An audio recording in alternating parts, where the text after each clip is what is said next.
Never have I been so excited about a technology while also being utterly disappointed. What am I talking about? Ethereum, of course. Ethereum has introduced so many new things into this world, and all these new projects are very cool. The demand for Ethereum-based solutions has risen so much that it's rendering useless projects that got people interested in Ethereum in the first place. And this is all based on the congestion and the gas prices of Ethereum right now. To be clear, this is not a minor problem. In fact, the gas prices have increased 14,000%. That is almost as much as this channel is going to grow this year. And that's just since last year. Who knows how bad it's going to get. Various projects that have been with Ethereum this whole time are shutting down because they can't afford to operate, or basically the operations that these projects need are impossible to do with the cost of gas. On top of this, it seems like well-needed Layer 2 solutions such as Optimism are being delayed. This just adds to the concern of whether or not Ethereum is going to make it out alive. We need to get to the bottom of this. Is Ethereum going to die, or is there hope on the horizon? If you're new here, this is Coin Breakthrough. We post cryptocurrency news videos every single day at 10 a.m. Eastern Time. Whether you're interested in decentralized finance and Ethereum, cryptocurrency mining, or how to make money with cryptocurrency, these are the things we're going to be talking about. So be sure to slap that subscribe button and turn on all the notifications so you know when we post new videos. Ethereum has exploded, and this isn't surprising to me. In fact, I hate to be one of those people like, oh, I told you so, but a few years ago, I was telling people to learn Solidity, and nobody really took me seriously. This conundrum is perplexing. Yes, I am aware my vocabulary is very good. Ethereum is in strong demand, which ultimately clogs the network, which puts Ethereum in a bad light and causes people to look for other solutions, which is why I think people are turning to other networks like Polkadot, Cardano, or any network that supports smart contracts. Because of this congestion, this offers a huge opportunity for these other networks to step in with a solution. Ethereum has one of the largest development teams, with tons of different software projects going on in their repository. On top of that, Ethereum has opened up decentralized applications to everybody. Anybody can go into Ethereum and start writing smart contracts. Last but not least, the market cap of Ethereum is nearly 200 billion, and I believe it has passed that at some point. If we check out the market cap, the high point here was 221 billion. So a ton of money is inside of Ethereum. So why don't we just fix the network, make it faster? This is not as easy as it sounds, because when you change the network, you have to give up something else. As you increase the speed of the network, you're actually going to increase centralization. As the demand from nodes increases, that's going to push out the smaller nodes. But with Ethereum only processing like 15 transactions a second, we have got to figure something out. And for full disclosure, I do in fact hold Ethereum. So it's definitely in my best interest for Ethereum to be successful. Don't believe me? Check out my portfolio. You think that's crazy? That's not even all of my holdings. I have a backup wallet, just in case. So yeah, I sold pretty much all of my cryptocurrency. If you want to know the reason why, I'm going to be talking about that in an upcoming video. So be sure to hit all notifications and subscribe. And just so you guys know, this has nothing to do with wanting to buy a Pokemon card collection. Okay, just throwing that out there. So back to the problem, Ethereum processes 10, 15 transactions a second, and everybody in the world wants to have transactions on Ethereum. That's just not enough transactions for everybody to take part. So it becomes a fee-based system where those who are willing to pay more get the ability to transact.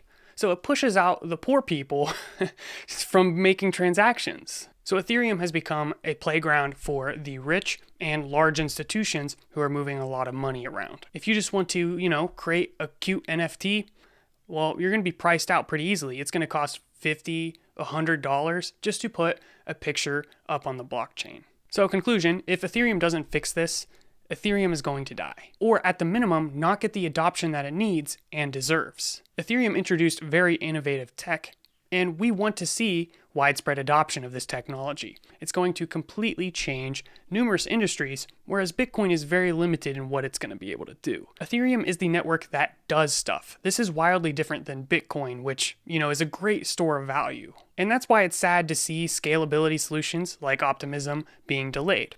There are some other ones out there, but it just seems like it's taking so long and people are ready for it. As a software developer, I know software development takes time, and the people working on this stuff are probably way more talented than me, And even with that, it's going to take a lot of time. And it's better to ship something that actually works and doesn't cause issues than just rushing a product out there that sucks. So I think they're doing the right thing. It's just taking some time. So we all need to be patient.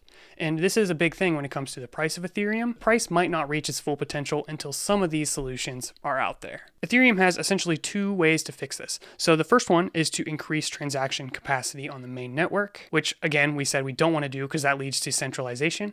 Or we can upgrade the network altogether by introducing something such as sharding, which is actually the big component of ETH2. So this is known as Layer 1, the actual network itself, and that Layer 1 network is being upgraded. And basically, the blockchain as we know it, ETH1, will be docked into ETH2. And with this, the transaction rate is going to be much faster. So we're talking a few thousand per second.